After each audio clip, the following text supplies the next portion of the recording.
Hello and welcome to Diecast Diaries. I'm Dan, and in this video I'm going to be having a look at the Tactical Strike range released by Corgi in 2004. Now the Tactical Strike range consisted of 7 vehicles, 3 aircraft and 2 sets of soldiers, and with the exception of one of the aircraft and the 2 sets of soldiers, I have them all here. Now in some ways I think it was quite an unusual range for Corgi to bring out. Firstly, if we just have a look at an example of the packaging, so this is kind of typical of the packaging that all the models came in.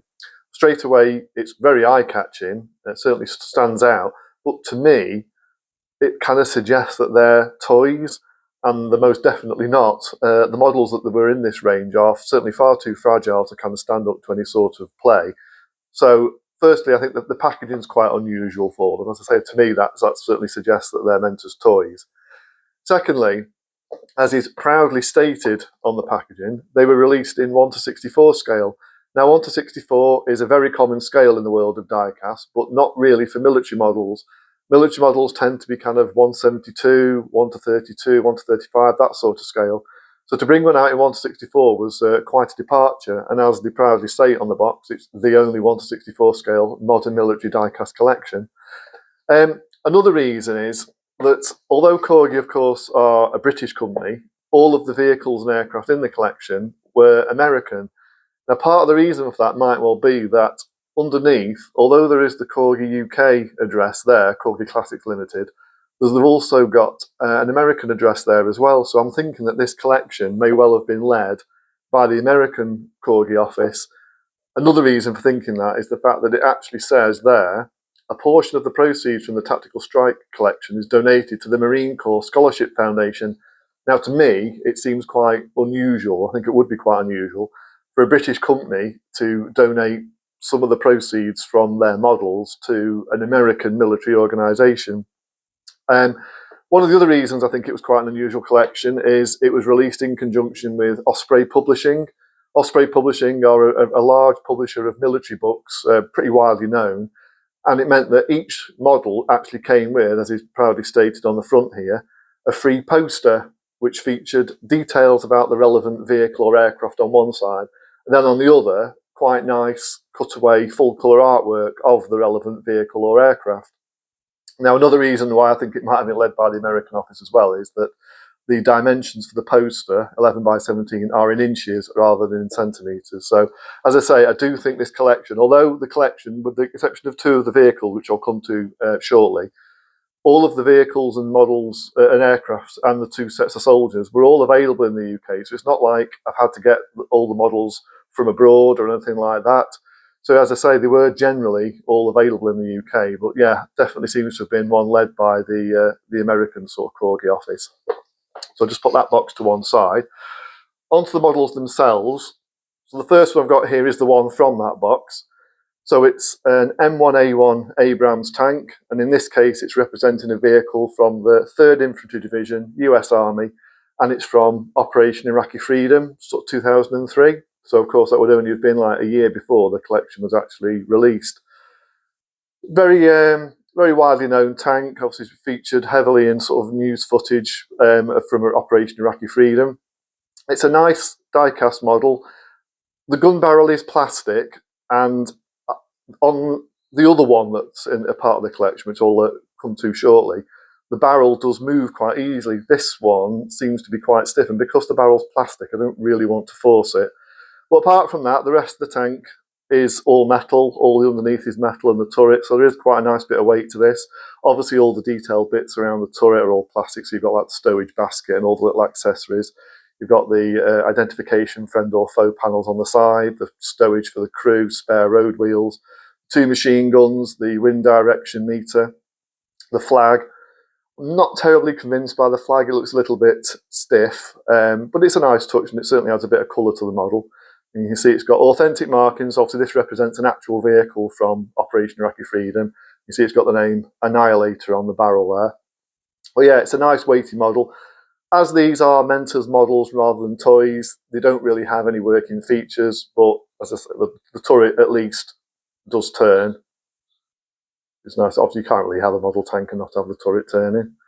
But yeah, it's a very nice model. As I say, it's an unusual scale for the military models, but it does at least mean that it's quite a nice size model of an Abrams tank. So that's the first one. That's over there. So as I say, there was a second Abrams model, and this one represents a vehicle from the US Marine Corps 1st Marine Division, again from Operation Iraqi Freedom. And it's nice to get one in a contrasting green colour.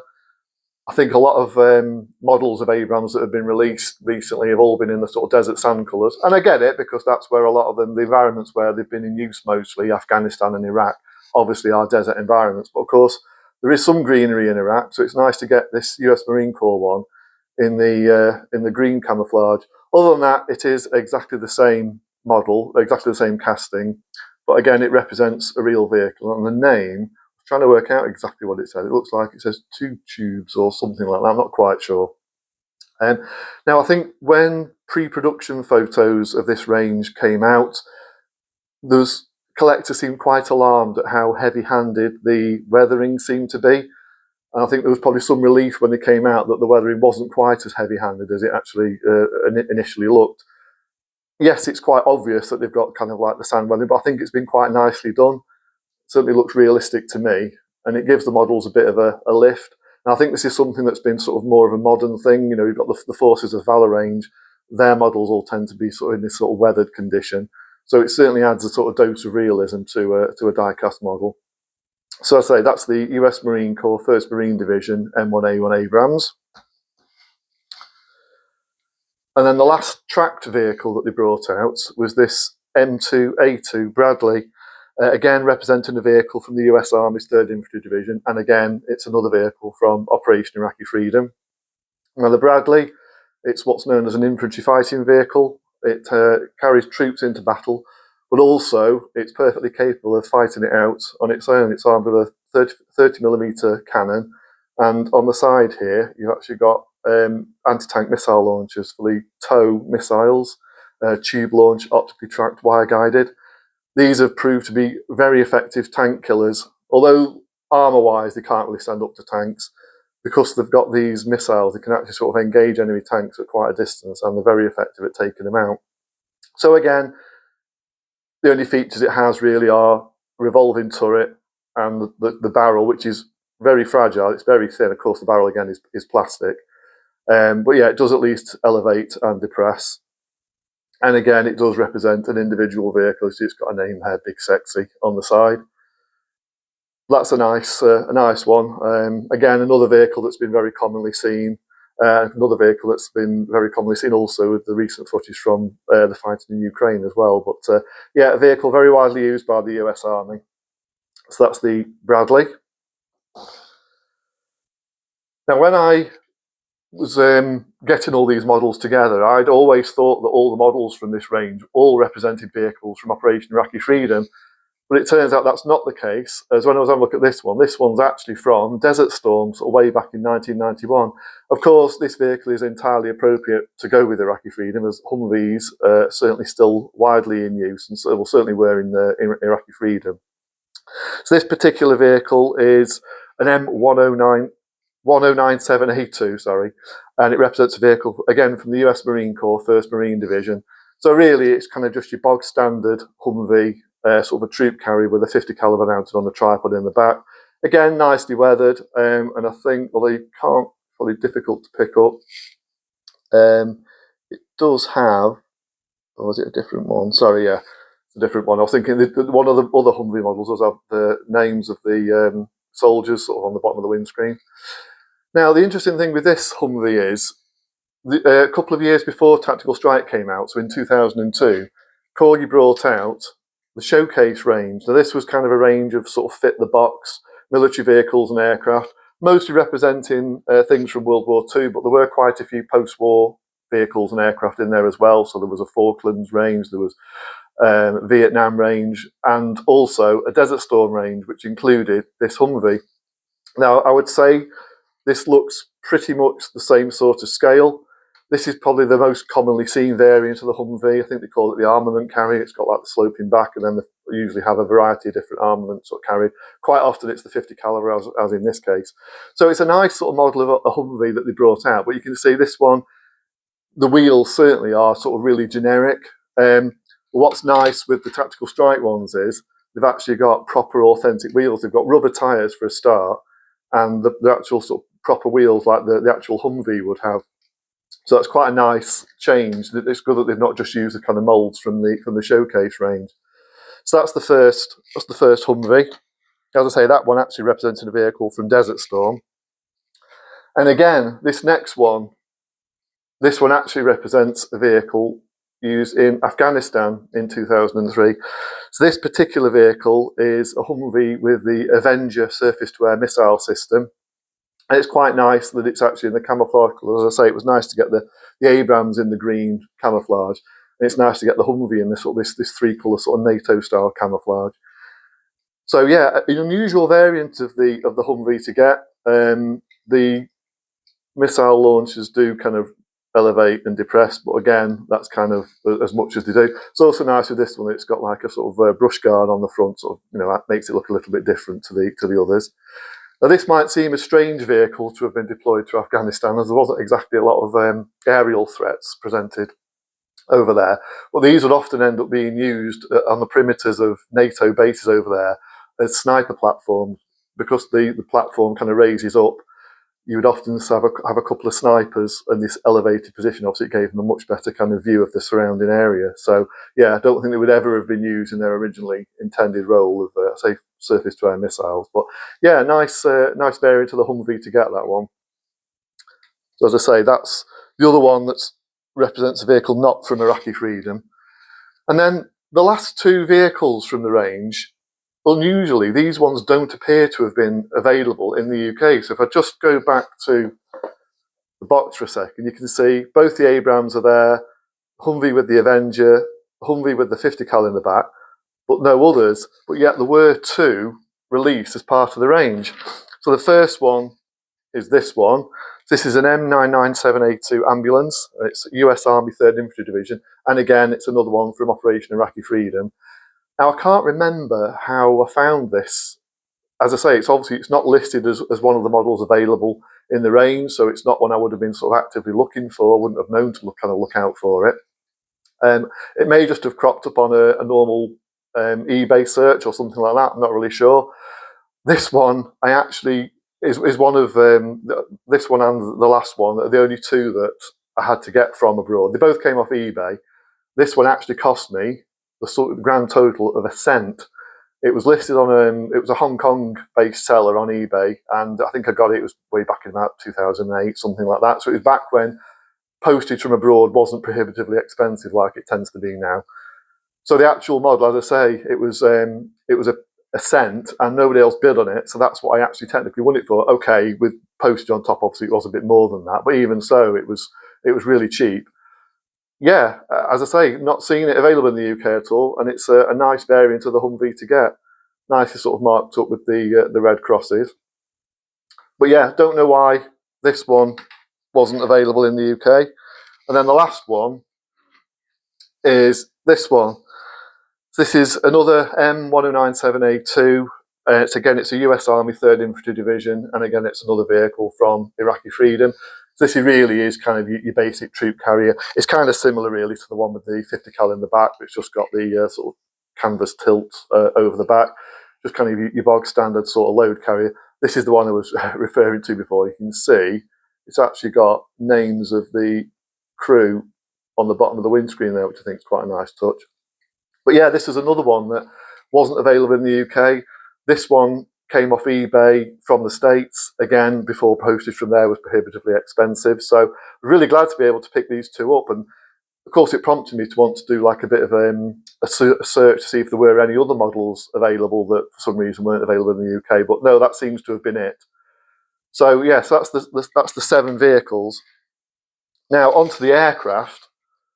And the first one I've got here is very impressive. And it's an AH-64D Apache Longbow. And this is again from the US Army's 3rd Infantry Division, and again from Iraqi Freedom. Now this is a sort of big, heavy model. It's again, apart from the obvious bits like the rotor blades and things like that, it's all die cast. That's all the body and the tail is all die cast. So it's got some nice weight to it. In terms of features, of course, the rotor blades spin. You can't, a bit like you can't have a tank without a moving turret, you can't really have a helicopter without moving rotor blades, whether it's a die-cast model or a toy. And the 30mm chain gun underneath moves about as well. But it's a really nicely done model, and because it's 1:64 scale, it's a little bit bigger than your sort of average model that you get of an Apache. But you see it's got the rocket pods, and I'm guessing there'll be Hellfire missiles it's got under its little stub wings there. But yeah, nicely weathered again, not sort of too over the top, but a lot of sort of nice sort of dusty coating. And you can see it says United States Army on the tail boom there. So yeah, that's a really nice model of the Apache, and it actually came with a little plastic stand for you to put it on.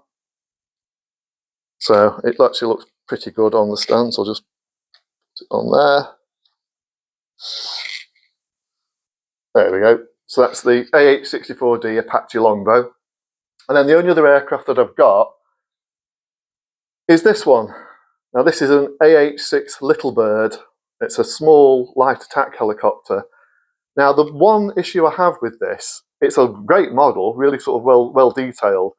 I can't believe that this is 1:64 scale. There's no way for me that that's the same scale as the Apache. These aren't big helicopters, admittedly, but it just looks way too small even for that. I think it looks more like 1:72 scale.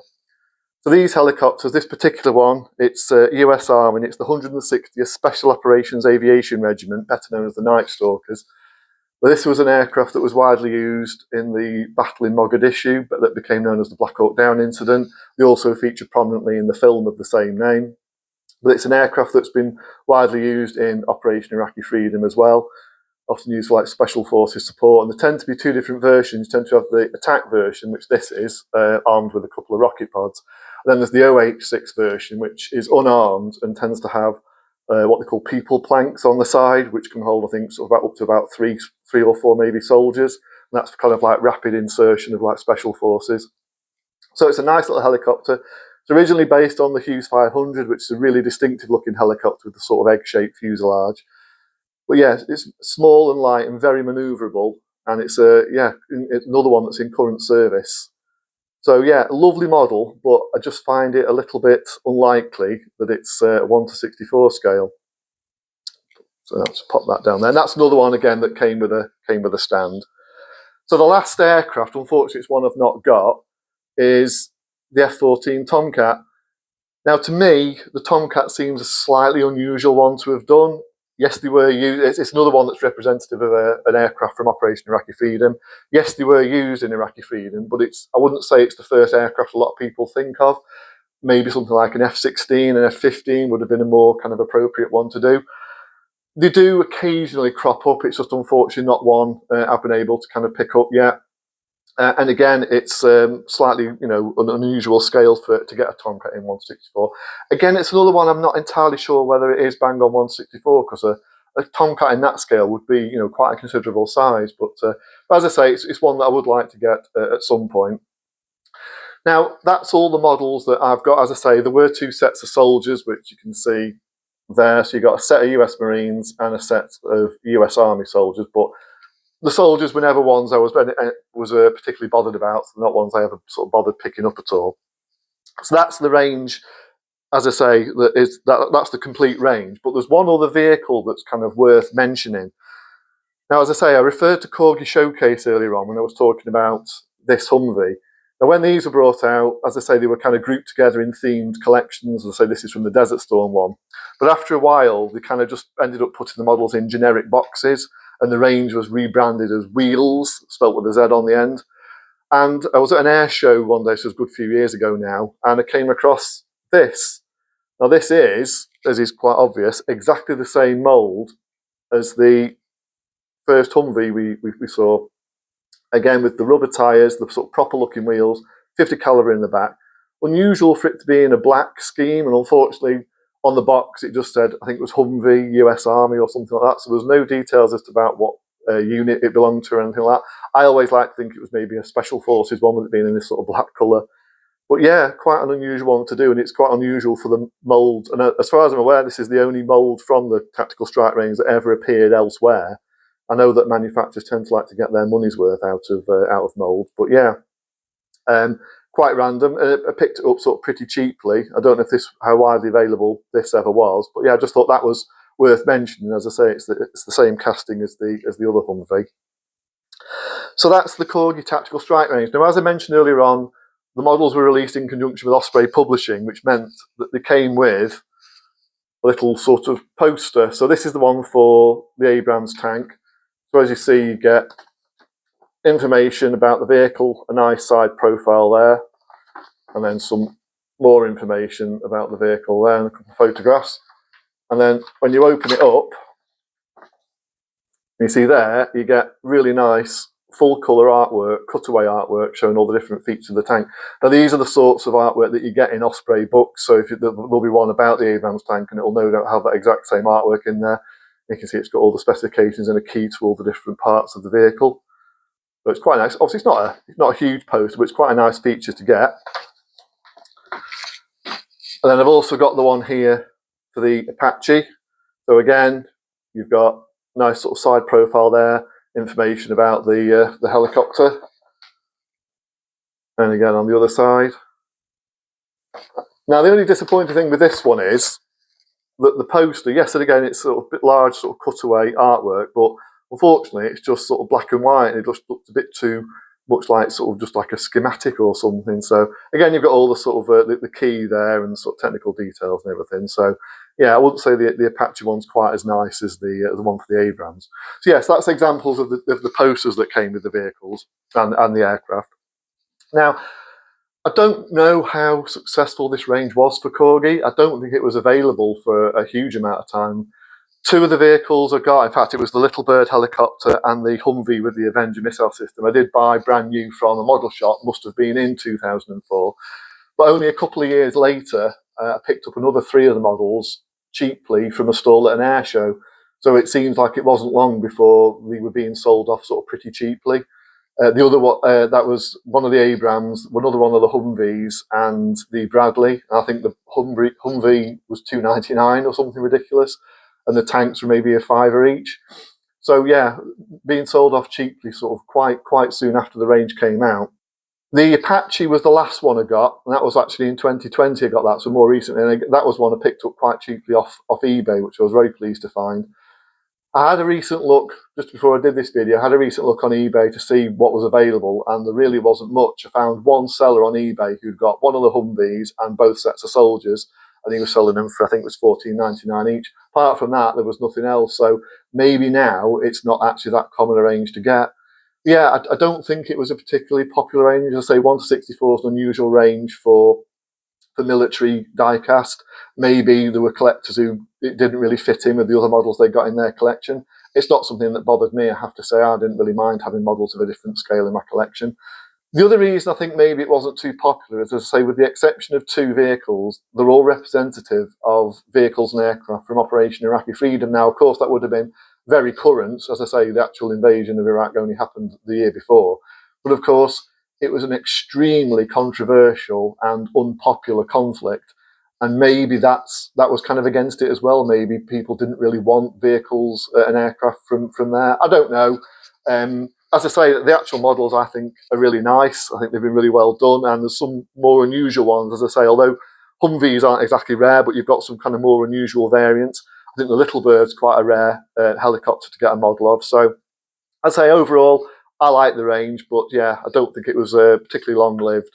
And as I say, for a number of reasons, I think it was quite an unusual range. But yeah, that's the Corgi Tactical Strike range. So I'll leave it there for now. But just before I go, I would like to say, since my last couple of videos, my number of subscribers has, well, to be honest, gone through the roof. It's increased by quite a dramatic amount from what it was only sort of 2 or 3 weeks ago. So really grateful for that. It's been great. It's been great reading all your comments on my other videos that I've already posted. So yeah, really pleased about that. It really means a lot to me. So in relation to this video, please do like, share, subscribe and comment, and I'll see you all very soon. Bye.